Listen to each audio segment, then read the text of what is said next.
Paraná Pesquisas divulgou nesta terça-feira um levantamento sobre a disputa eleitoral pelo governo do Ceará. Vamos aos números, Conrado. O deputado federal Capitão Wagner, do União Brasil, está à frente com 36,8% das intenções de voto. Ele é seguido por Roberto Cláudio, do PDT, que tem 24,4%, e Elmano de Freitas, do PT, com 23,3%. Em seguida, o Zé Batista, do PSTU, aparece com 1,3%. Chico Malta, do PCB, marca 0,4%, seguido por Cirlei Leal, Unidade Popular, com 0,1%. Branco e nulo tem 7,5% e não sabe ou não responderam, registram 6,2%. A pesquisa escutou de maneira presencial 1.540 eleitores em 58 municípios do estado entre os dias 8 e 12 de setembro de 2022. A margem de erro é de 2,5 pontos percentuais e tem 95% de confiança. O documento foi registrado no Tribunal Superior Eleitoral sobre o número CE 04394/2022. Atenção à hora certa, PAN, são 10 horas e 55 minutos. Fazendo a conexão com o Ceará, nós vamos lá falar sobre esse cenário político. Nós contamos com a participação do jornalista Tiago Lima, da Jovem Pan News Fortaleza. Tiago, muito boa noite. Polarizada a disputa aí no Ceará? Oi, William, boa noite a você, boa noite, Conrado, e a toda a nossa audiência da Jovem Pan em todo o Brasil, aqui em Fortaleza especialmente. William, há uma certa polarização das eleições aqui no estado do Ceará. Vou contextualizar um pouco os nossos espectadores e ouvintes. O deputado Capitão Wagner já concorreu 2 vezes às eleições para a Prefeitura de Fortaleza.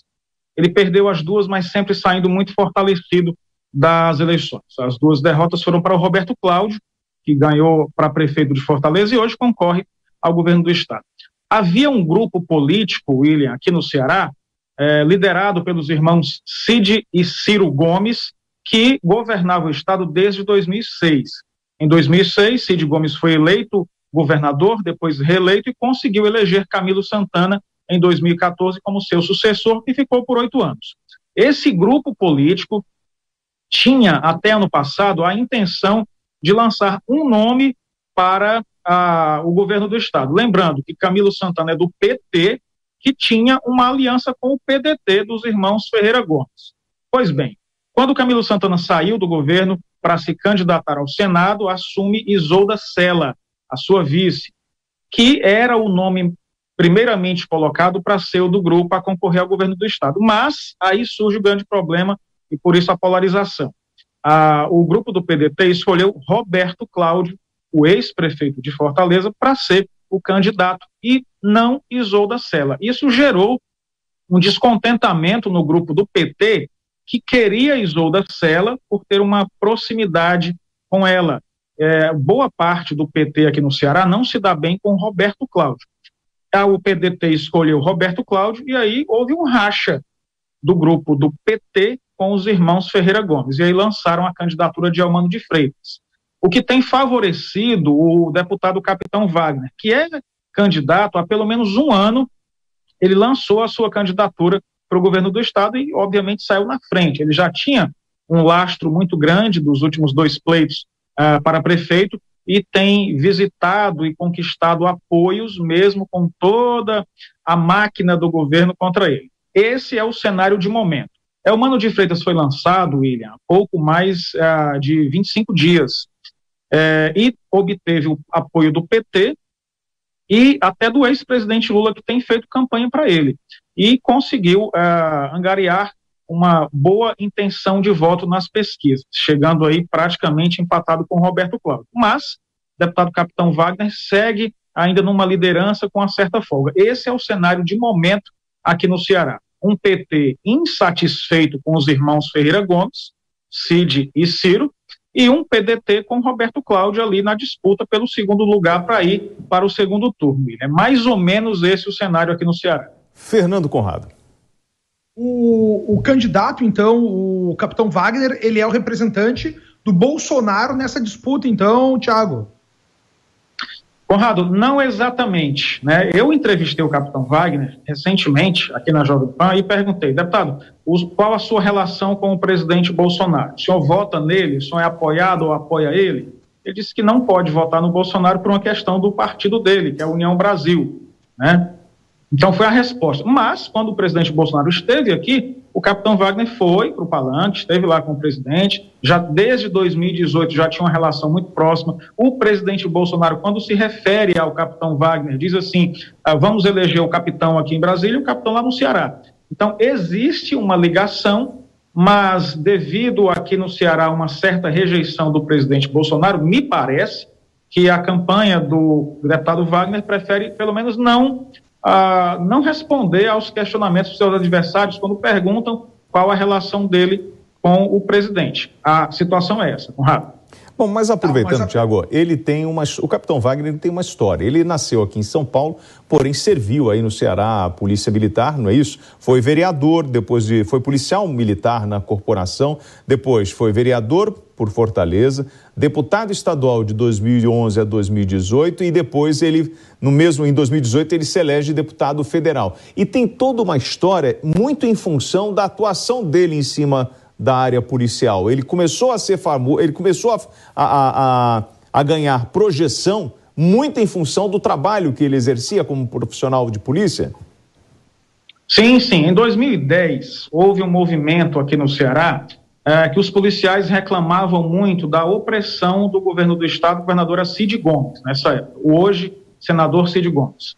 Que havia uma desvalorização, havia uma pressão muito grande do governo por bons resultados. O Ceará vive há muito tempo, William, Fernando e amigos, há muito tempo uma subida da violência muito grande. Já em 2010 já havia isso. Então, em 2011 houve um movimento liderado pelo capitão Wagner com os policiais, que houve uma paralisação da atuação dos policiais aqui em 2011, e aí ele tomou proeminência, ganhou proeminência, foi quando se elegeu vereador por Fortaleza, depois deputado estadual, concorreu à prefeitura de Fortaleza por 2 vezes, com uma votação expressiva. Em 2020, o deputado capitão Wagner chegou ao segundo turno, quando no início as pesquisas diziam que ele nem ia para o segundo turno, chegou ao segundo turno e perdeu por uma diferença muito fraca, muito pouca, muito pequena. Então, até os analistas políticos dizem que o Wagner saiu muito fortalecido da eleição de 2020 por ter chegado. Ele não tem o que nós chamamos aqui de padrinhos políticos, né? O José Sarto, que é o atual prefeito, vencedor em 2020, era do lado dos irmãos Cid e Ciro Gomes, do grupo do PDT, né, que tinha o ex-prefeito Roberto Cláudio, com uma boa aprovação, apoiando ele. Então, o Wagner saiu fortalecido, porque chegou ao segundo turno e a diferença foi muito pequena, inclusive. Bom, aproveitando só mais uma observação, o segundo colocado, que é o Roberto Cláudio, médico, foi prefeito de Fortaleza, então a gente tem aí, e o trabalho dele é muito em função dessa área de atendimento na área de medicina, ele se elege com esse tipo de plataforma, ou seja, um trabalha na área de segurança, um foco mais na segurança e o outro mais nessa parte da medicina, e são os dois que disputam cabeça a cabeça ao governo do Ceará.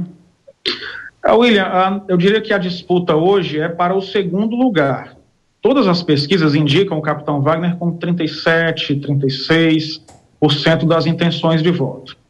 Apesar de ter de ser policial, ter uma identificação com a segurança pública, o Wagner tem conseguido se comunicar com seus eleitores que isso não é suficiente, que tem propostas outras. A disputa pelo segundo lugar, hoje, me parece, então as pesquisas indicam uma subida do Elmano de Freitas do PT, muito em função do apoio do ex-presidente Lula, de Cid Gomes, e isso tem feito ele conseguir subir nas pesquisas. Então estão os dois, Roberto Cláudio e Elmano de Freitas, ali naquela disputa. Pois bem, se por um lado o Wagner tem a ligação mais com a área da segurança, Roberto Cláudio se destacou aqui em Fortaleza, apesar de ser médico, mais pela questão da mobilidade urbana. A cidade de Fortaleza é a 5ª maior cidade do país e enfrentava uma dificuldade muito grande no deslocamento das pessoas, no trânsito. Ainda hoje é muito difícil, mas ele conseguiu se destacar em obras da mobilidade urbana e melhorou a situação do trânsito aqui em Fortaleza. Por outro lado, Elmano de Freitas foi secretário de Segurança, secretário de Educação do município, quando Luiziane Lins foi prefeita aqui da cidade. A gente lembra que Luiziane, William, Conrado, em 2004, ela foi eleita prefeita de Fortaleza sem o apoio do PT. o PT não queria Luiziane Lins como sua candidata. E ela não teve apoio, ela mesmo assim enfrentou, foi e venceu. E Eumano de Freitas foi secretário de Educação.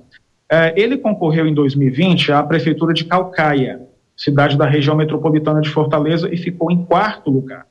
Então, por isso que nós estamos aqui entendendo que essa elevação nos índices dele, de Eumano de Freitas, é por conta dos apoios que ele tem. Não seriam votos diretamente dele, porque ele ficou em 4º lugar numa cidade da região metropolitana. Então, mais ou menos essa linha. Roberto Cláudio se identifica com a mobilidade urbana, Capitão Wagner na área da segurança, e Eumano de Freitas vem muito mais no lastro dos seus apoiadores. Vamos lá, Fernando Conrado, a sua análise. Minha análise aqui, interessante a gente ver que pelas informações que o Thiago nos traz, mesmo com o Capitão Wagner ele se colocando como um aliado do Bolsonaro, não quer ficar grudado, né? Mas parece muito próximo, todo mundo quer capitalizar na onda do presidente. A gente está vendo aí, Thiago, até se tu quiser complementar aí, por gentileza, que esse racha entre PDT e PT está entregando o governo do Estado para um opositor. No caso aí, o Capitão Wagner, né? Eles que tinham aí duas grandes forças na mão, o PDT do Ciro Gomes, né? Da família Gomes, e o próprio PT com o apoio do Luiz Inácio Lula da Silva. Ao invés de conversarem e aparar arestas e terem o Estado do Ceará em suas mãos, estão abrindo aí para uma oposição que talvez nem figuraria em outra realidade. É isso aí que eu enxergo, William. Thiago, as suas conclusões. Sim, William. Conrado, o cenário tem se demonstrado desde o início que o Capitão Wagner tem essa capilaridade. Ele consegue reunir esses votos, mesmo não tendo os apoios de poderosos, né? É importante contextualizar o seguinte: o racha entre o PDT de Ciro e Cid Gomes e o PT de Camilo Santana, fala-se, comenta-se, eles fogem do assunto também, de que foi o seguinte, que o ex-presidente Lula teria prometido a Camilo Santana, que é candidato ao Senado, com larga vantagem nas pesquisas, diga-se, ele tem aí 66%, o segundo colocado tem 10%. Então, teria Lula prometido a Camilo um ministério se eleito. Camilo, contando que Lula deva ser eleito, entendeu que era o momento de apoiar um candidato diferente do que os irmãos Ciro e Cid queriam. Ciro e Cid queriam Roberto Cláudio e o ex-presidente Lula gostaria de Isolda Sela, que é a atual governadora, que ficou no cargo após a saída de Camilo. Então, esse teria sido o motivo do racha entre PT e PDT. O que você falou, Conrado, é importante, porque o próprio Ciro Gomes já fez a seguinte frase: bom, então talvez seja a hora de nós entregarmos mesmo o governo para outro, Capitão Wagner, para saber como é que fica. Então, a impressão que dá é que eles estão entendendo que o racha realmente fez ampliar ainda mais a vantagem de Wagner. A Jovem Pan girando pelo Brasil, trazendo informações das eleições 2022, a participação mais do que especial do jornalista Tiago Lima, da Jovem Pan News Fortaleza. Tiago, muito obrigado pela sua participação. Transmita aí um fraternal abraço a toda a nossa equipe de Fortaleza. Muito obrigado pelo carinho e por todas as informações. Eu que agradeço, estou sempre à disposição aqui.